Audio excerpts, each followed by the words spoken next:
एक नए मोबाइल खरीदने के लिए आप जाइए तो बहुत सारा ऑप्शन आता है। स्लिम मोबाइल, थिन मोबाइल आप देखता है। You will be able to get very thin mobiles and the price will be more compare to thick mobile. ये थिक मोबाइल देखने से और इसका प्राइसिंग ज़्यादा होगा क्योंकि उसका कॉम्पोनेंट सभी बैटरी बाकी सभी कॉम्पोनेंट का साइज कम होता है और इसका कूलिंग का भी प्रॉब्लम होता है। कूलिंग अच्छा करना है तो इम्प्रूव करना है, कम साइज से तो कूलिंग करना बहुत मुश्किल होता है। तो बेटर कूलिंग के लिए बेटर कूलिंग करके बेटर कूलिंग चाहिए किसके लिए? साइज कम करने के लिए, कोई इक्विपमेंट का साइज कम करने के लिए बेटर कूलिंग चाहिए। इससे मोबाइल को भी मोबाइल कम थिन मोबाइल है तो उसमें बहुत हीट का प्रॉब्लम आएगा और इम्प्रूव्ड कूलिंग मेथड्स उसको चाहिए। ये क्या है?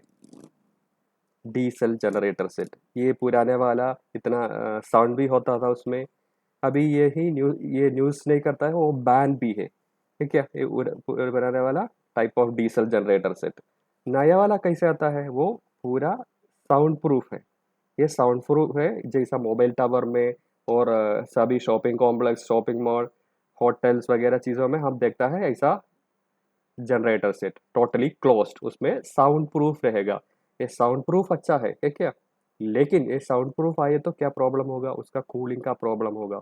इधर भी कूलिंग अच्छा होना है, कूलिंग अच्छा होना है क्योंकि ये एयर से कांटेक्ट नहीं है, एयर से टोटली क्लोज्ड है, उसमें प्रॉब्लम होगा। तो ये कूलिंग कैसा करता है उसके बारे में हमको बताना है। आज इस वीडियो में हमको देखना है कूलिंग अबाउट इक्विपमेंट कूलिंग। ये साउंड प्रूफिंग के वजह से ज़्यादा कूलिंग चाहिए और ये कूलिंग मेथड जो सेलेक्ट कर रहा है वो इकोनॉमिकल भी होना है। तो हमारा टॉपिक आज का ये रहेगा, ये ट्रांसफार्मर का कूलिंग क्या तरह का है। So our video will be about the cooling of transformers part 1 and in our transformer video series it is part 24. We are going to see that. So this is a transformer which is air cooled, कोई और method ही नहीं, normal air it is passing through it and it will B cooled by normal air. ये तो देख सकता है आप, ऐसा ट्रांसफार्मर देख लिया है। इसमें इसके अंदर क्या होगा? Oil, transformer oil, oil cooled बता सकता है इसको, ऑयल कूल्ड। तो इसमें बहुत सारा टाइप है ट्रांसफार्मर कूलिंग का, तो एक एक करके हमको देखना है अभी। कूलिंग ऑफ ट्रांसफार्मर्स क्या क्या तरह का है। अभी क्यों ट्रांसफार्मर में थर्मल स्ट्रेसेस? ये थर्मल स्ट्रेसेस का मतलब क्या है? टेम्परेचर ज़्यादा हो गया तो उसका इंसुलेशन को बहुत स्ट्रेस रहेगा। ये as the temperature is increasing it will be having stress. जैसा अब आग अपने हाथ में लगाए तो क्या होगा? हमारे लिए कुछ प्रॉब्लम होता है ना, वो स्ट्रेस है बेसिकली, जो थर्मल स्ट्रेस। तो इक्विपमेंट का इंसुलेशन को भी थर्मल स्ट्रेस होगा। तो क्यों? हीट प्रोडक्शन कैसे होता है उसके बारे में भी बताना है। ट्रांसफार्मर में जो लॉसेस आता है जैसा कोर लॉस और कॉपर लॉस, वो हीट प्रोड्यूस करता है। तो हीट का कारण ये है, उसका लॉसेस के वजह से ये होता है। अभी हीट हो गया तो क्या प्रॉब्लम है अभी पूछेंगे आप, क्या प्रॉब्लम है? कुछ एरिया में हॉट स्पॉट टेम्परेचर आएगा। उसका मतलब ये है, in the equipment some part especially the top part of the equipment will be overheat and the maximum temperature where it is, that is known as hot spot. The temperature, everywhere temperature will be there, and the area where more temperature, the maximum temperature is available, it is known as hot spot. तो transformer में जिधर maximum temperature है उसका area उसको बताता है hot spot. ऐसा hot spot temperature आया तो उसका लाइफ कम होगा क्योंकि उसका इंसुलेशन वीक होगा, वो खराब भी हो सकता है। So it will B reducing the life. So temperature ज़्यादा होने का प्रॉब्लम ये है, उसका लाइफ कम होगा और भी insulation will be ageing. Insulation बहुत सारा होता है, फाइबर ग्लास जैसा डिफरेंट इंसुलेशन है। उसका इफेक्टिवनेस और उसका क्वालिटी कम होगा जितना टेम्परेचर ज़्यादा है ट्रांसफार्मर में। अभी ट्रांसफार्मर हीट कैसे रिमूव कर सकता है? ये तीन स्टेजेस, तीन तरह का हीट रिमूवल है। कंडक्शन बता सकता है, कंडक्शन ये हीट और टेम्परेचर एक जगह से दूसरे जगह तक कैसे चेंज मूव करता है उसके अनुसार उसको कंडक्शन बता सकता है। लाइक ये वाइंडिंग का स्ट्रैंड होगा एक स्ट्रैंड से दूसरा स्ट्रैंड तक, और ये वाइंडिंग कोयल पूरा और स्ट्रैंड्स टू पेपर इंसुलेशन ऐसा मूव कर टेम्परेचर चेंज होने के लिए बताता है कंडक्शन। तो ये ट्रांसफार्मर में टेम्परेचर रिमूव करना ही है, उसमें कंडक्शन होता है पहले और कन्वेक्शन, और वाइंडिंग में होगा उसमें ऑयल, उससे ऑयल से होगा, ऑयल से रेडिएटर, और ये एयर एयर तक आएगा रेडिएटर से। तो this is known as convection. हम उसमें कूलिंग का और मेथड देता है। तो पहला कंडक्शन है, नॉर्मल एयर कूल्ड ट्रांसफार्मर में भी होगा, और ऑयल कूल्ड ट्रांसफार्मर में हम कन्वेक्शन यूज करता है। वो वाइंडिंग से हीट लेता है रेडिएटर तक, रेडिएटर एयर तक वो चलाता है, कन्वेक्शन बताते हैं। और रेडिएशन, ये टैंक, मेन टैंक होगा, उसके वाल भी हीट होगा, वो ट्यूब जैसा चीज होगा, उसमें बीट होना, उससे उसको बताता है रेडिएशन। जैसा ट्यूब, कूलिंग ट्यूब्स ना, it is removing the heat by the method of radiation. So it is not only for transformer, everywhere the heat is dissipated in the in these manners, whether conduction, convection or radiation. अभी transformer के बारे में बताया तो हम कुछ words पहले पहले देखेंगे और उसके एक्सप्लेनेशन बाद में करेंगे। Air natural, A N. अभी कोई ट्रांसफार्मर का नेम प्लेट आप देख लीजिए सब स्टेशन और पावर स्टेशन जाके, उसमें लिखा होगा ये शॉर्ट वर्ड्स ए एन, उसका मतलब ये है एयर नेचुरल। क्या है बाद में आएगा आएगा मेरा स्लाइड्स में, so please wait for that. The types of transformer cooling, it is AN. AN, it is air natural. ONAN, oil natural, air natural. We will explain detailedly what all these things are. So just understand the names. Based on the name, we have to go to explanation. AN is air natural. ONAN is oil natural, air natural. Next is ONAF, oil natural, air forced. Oil natural, air force. Next is OFAF, आपको अभी बता सकता है वो oil force है, air force है। Oil force, air force. OFWF, oil force, water force. अभी आता है वाटर, वाटर फोर्स भी आ सकता है। तो ट्रांसफार्मर में वाटर भी कुछ एरिया में यूज करता है, oil force, water force.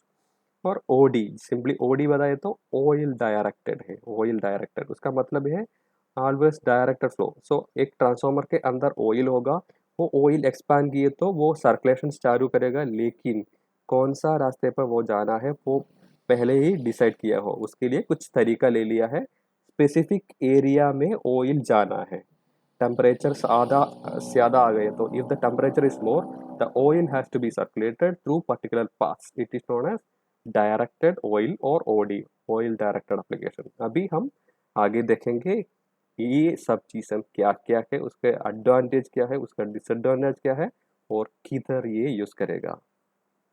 ONAN पहले, oil natural, air natural. ONAN, oil natural, air natural. पहले तो OA बताया था उसको, ऑयल एंड एयर। सो पहले ऑयल था, अभी ONAN है। नेचुरल कन्वेक्शन है, अभी कोई फोर्सिंग नहीं, जैसा पंप, कोई ऑयल का पंप जैसा कोई नहीं है। जैसा टेम्परेचर बढ़ेगा उसके अनुसार ऑयल उसके मूवमेंट होगा। आप राइट साइड पे एक पिक्चर देख सकता है अपना मोबाइल में, ये देखें तो ये वाइंडिंग है, उसका कोर है, और जब ऑयल टेम्परेचर हीट है तो ऑयल मूव करेगा और ऐसे रोटेट करेगा, ऐसा एक मूवमेंट होगा ऑयल का, ऑयल का मूवमेंट होगा। और बाहर आपको देख सकता है ये कूलिंग ट्यूब है, कूलिंग ट्यूब, ये बाहर का एयर से टच है, in touch with the air. So when oil it is passing through the cooling tube or radiator, it can be radiator or cooling tube. This will be getting touch with air and it will be losing temperature. So this is inside the container, oil is available. In the ONAN system क्या होता है, इसके अंदर oil है, इसके अंदर oil है। जब वो टेम्परेचर ज़्यादा होता है क्या होगा, ये ऑयल ऑटोमेटिकली सर्कुलेट करता है, कोई मोटर और कोई पंप बिना सेल्फ सर्कुलेट होता है। तो ऑयल नेचुरल बताता है। और बाहर एयर भी है, वो एयर को टच करने के लिए आप क्या कर दिया, आपको शायद इधर एक रेडिएटर होगा यानी ट्यूब होगा, इसमें बाहर आके ऑयल ये मूव करने के समय, रोटेट करने के समय क्या होगा, एयर इसमें टच करता है ट्यूब में, और वो ज़्यादा से ज़्यादा एयर टेम्परेचर को रिमूव करता है। So this is known as oil natural and air natural. Why natural means oil it is circulating its own, we are not operating any pump, and air also it is naturally available without any fan. तो natural air, fan नहीं तो अपने आप आने वाला air है, तो वो नेचुरल एयर बताता है, ओ एन ए एन। तो सभी नेचुरल कन्वेक्शन फ्लो है, natural convection. Conduction, convection and radiation बताया, इसमें कन्वेक्शन है नेचुरली, और इसमें रेडिएटर और ट्यूब, इधर दे मैंने बता दिया रेडिएटर और कूल ट्यूब रहेगा। वो अब पिक्चर भी देख सकता है transformer with O N A N. ये तो वेरी वाइडली यूज़ करता है क्योंकि उसका एक्सपेंस इतना कम है, बाकी सभी चीज़ों से कंपेयर किए तो it is having least application, और मेंटेनेंस भी कम होगा। ओके, तो मेंटेनेंस भी कम होगा, लीस्ट एक्सपेंसिव भी है, it will be used for low capacity transformers widely. अभी उसका advantage, pros and consequences, cons disadvantages, ये दोनों बताना है। एडवांटेज प्रॉस में, डिसएडवांटेज कॉन्सिक्वेंस और कॉन्स में। नो पंप और फैन, ये कोई फोर्स नहीं करना है, पंप भी नहीं होगा, फैन भी नहीं होगा। So there is no pump और fan, so it is known as oil natural and air natural. Naturally it will flow without any pump, and air will be flowing automatically without any fan. So there is no pump and fan, you will have lesser cost, no maintenance, long life expectancy. Because of maintenance is come, it will be having more expectancy of life, and इस बताया maintenance कम है। Ability to add और fan, अभी सोचो आपका transformer में capacity बढ़ाना है, तो आप क्या कर सकता है, ये फैन और पंप ऐड किए तो कूलिंग कैपेसिटी इंक्रीज कर सकता है। अभी ट्रांसफार्मर का कैपेसिटी इंक्रीज करना है तो you just add additional pump of oil pump और air fan. The problem is it is consuming more space. Okay, तो हमारे पास O N A N transformer है तो उसका साइज कुछ आगे होगा, क्योंकि नेचुरल कन्वेक्शन होना है ऑयल का, एयर भी नेचुरली आना है, तो इतना अच्छा नहीं, बहुत ज़्यादा कूलिंग नहीं मिलेगा। तो कूलिंग कम हो गया तो ऑटोमेटिकली साइज ज़्यादा होगा। ओके, आगे आने वाला कूलिंग मेथड सोच के बताता है ये। ओके, साइज कुछ आगे साइज बड़ा होगा, बाकी आगे आने वाला कंपेयर करें तो कुछ आगे साइज ज़्यादा होगा। अभी हम बताना है ऑयल नेचुरल ही है, ऑयल का सर्कुलेशन नेचुरल है, लेकिन एयर फोर्स्ड है। ऑयल नेचुरल, एयर फोर्स्ड, आपको क्या देखने मिलेगा, आपको फैन देखने मिलेगा इसको। तो ऑयल नेचुरल है, एयर फोर्स है, तो एयर फोर्स करने के लिए क्या होगा, इसमें फैन होगा। ये फैन उसका हीटेड एयर को रिमूव कर सकता है, फैन एयर चेंज कर, एयर मूव करके। तो इधर आप देख सकता है फैन लगा है, so there is fan for forcing air, oil natural, air forced, so you will be able to see बाकी सभी natural oil movement is happening। जब इस ये तो मेन टैंक है ट्रांसफार्मर का, और उसके अंदर ऑयल है, ये जब हीट हो गया तो ऑयल ऐसा मूव करेगा, ओके, मूव करते ही रहेगा, और इधर हीट होगा, और हीट क्या करता है, बाहर चलाता है, हीट को बाहर चलाता है फैन लगा के। So it is getting cooled fast. So it is known as oil natural and air forced or ONAF। उसके पहले तो नाम था फोर्स्ड एयर, मतलब है FA। तो अभी ONAF बताता है, ONAF natural convection for oil है। ऑयल तो अभी भी नेचुरल कन्वेक्शन है, लेकिन कूलिंग फैन है, उसमें कूलिंग फैन है, और heat dissipation is increased across cooling surfaces by air movement. अभी इसमें ज़्यादा कूलिंग रहेगा एयर में, क्योंकि कूलिंग सरफेस ज़्यादा मिलेगा ये फैन अवेलेबिलिटी के अनुसार। और कॉमन एप्लीकेशन है, ये सबस्टेशन और पावर स्टेशन बहुत ज़्यादा आपको देखने मिलता है ये कूलिंग फैन के साथ। ओके, और ड्यूअल रेटिंग्स, तो अभी ऐसा एक चीज़ आपको मिल गया, एक ही ट्रांसफार्मर में आपको दो रेटिंग बता सकता है। फैन चलाए तो अच्छा ज़्यादा रेटिंग होगा, फैन नहीं चलाए तो कम रेटिंग में चल सकता है। So the same transformer will be having two ratings in ONAF. It can be having two ratings with a higher capacity with fan and lesser capacity without fan. Okay, so this is two capacity rings. So this is about ONF. We will be seeing the pros, that is advantages, and disadvantages, that is cons. No pumps, अभी भी कोयल के लिए कोई pump चाहता नहीं, it is advantage long life expectancy. ये fan pump नहीं, लेकिन फ़ैन ऑर्डिनरी फ़ैन है, फिर भी लॉन्ग लाइफ एक्सपेक्टेंसी है, मेंटेनेंस बहुत कम होगा। फ़ैन जब ये फ़ैन कंज्यूमेबल मतलब ये है, फ़ैन ख़राब हो गया तो फ़ैन आप रिमूव करेगा, नया फ़ैन लगेगा। तो लो मेंटेनेंस कॉस्ट अभी भी, ये बहुत सारा सब स्टेशन पावर स्टेशन में इतना हेवी कॉस्ट इक्विपमेंट होगा, ये फ़ैन कंपेयर करिए तो फ़ैन का कॉस्ट इतना कम होगा, 1000 रुपीज़ 5000 रुपीज़ के बीच में आता है। वो ख़राब हो गया तो वो कोई मेंटेनेंस करता है, रिप्लेस करता है, तो वो कोई इतना मेंटेनेंस का कोई प्रॉब्लम नहीं है, ओके, रिप्लेसमेंट है। और ये भी ड्यूअल रेटेड है, फ़ैन लगाए तो ज़्यादा रेटिंग, फ़ैन ना लगाए तो कम रेटिंग।